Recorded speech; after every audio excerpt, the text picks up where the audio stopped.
সবাইকে শুভেচ্ছা ও অভিনন্দন। আশা করি সবাই সুস্থ আছেন।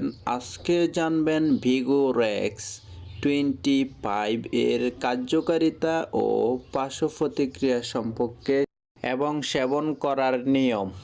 এই ভিগোরেক্স 25 এটি প্রস্তুত করেছে বাংলাদেশ স্কয়ার ফার্মাসিউটিক্যাল লিমিটেড।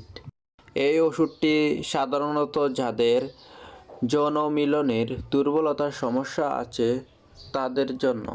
যাদের লিঙ্গ একেবারেই দুর্বল, কোনোভাবেই উত্তেজিত হয় না, উত্তেজিত হলেও কিছুক্ষণের ভিতরেই বীর্যপাত হয়ে যায় এবং প্রথমবার মিলন করার পর দ্বিতীয়বার ইচ্ছা থাকলেও উপায় থাকে না, তাদের জন্য এই ভিগোরেক্স 25, 50 এবং 100 mg হয়ে থাকে। আপনারা চাইলে ভিগোরেক্স সেবন করে আপনার স্ত্রীদেরকে পরিপূর্ণ তৃপ্তি দিতে পারবেন। এছাড়া যাদের লিঙ্গ একেবারেই নিস্তেজ, দুর্বল, উত্তেজিত হলেও বেশিক্ষণ মিলন করতে অক্ষম, তাদের জন্য কার্যকরী এই ভিগোরেক্স। এবং এই ওষুধটি যাদের বয়স 18+ তাদের জন্য। এখন জানবো এই ওষুধটির পার্শ্ব প্রতিক্রিয়া সম্পর্কে। যাদের হাড়ের দুর্বলতা আছে এবং হাই প্রেশার, তাদের জন্য এই ওষুধটি সেবন করা একেবারেই নিষেধ।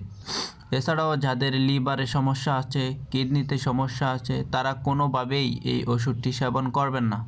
এছাড়াও যাদের রক্ত স্বল্পতা আছে, তারাও এই ওষুধটি সেবন না করাই ভালো।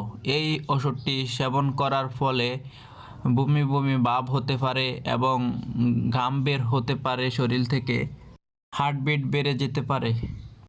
এ ধরনের ওষুধ আপনারা কোনোভাবেই অভ্যাসে পরিণত করবেন না, সেই ক্ষেত্রে আপনাদের ক্ষতি হতে পারে।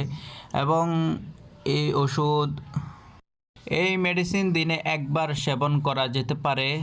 যখন আপনি সহবাস করবেন তার ঠিক 20 থেকে 30 মিনিট পূর্বে এই ওষুধটি সেবন করবেন, সেই ক্ষেত্রে আপনারা একটা ভালো রেজাল্ট পেয়ে যাবেন।